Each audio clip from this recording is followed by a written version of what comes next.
Tədili məlumatlarda musulmanların 5 sani açış haqqında.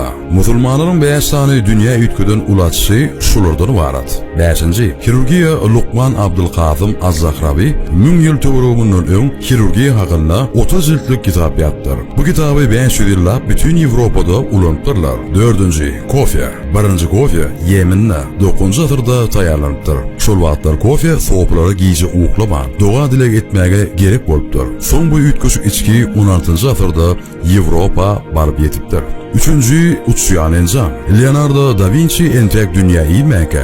Onun neçe asır ön Abbas İbn Firnas adlı alim eyyem bu orada birgiden iş edipdir. Ol 1-ci soru 9-cu asırda dörüdüpdir. 2-ci üniversitet. Dünyada 1-ci üniversitet 859-cu yılda Marokkanın Fes şehirine açılıpdır. Onun düğün tutucuyu sahibi Fatima al-Fikri bolupdur. Bu üniversitet şu vatanma 1-ci algebra. Bu ilmi al-Xorazmi oylap tapıptır. 800-cü yılda ol tiyada algebra denlemesiyen 3-cü haqda ilmi iş yapıptır.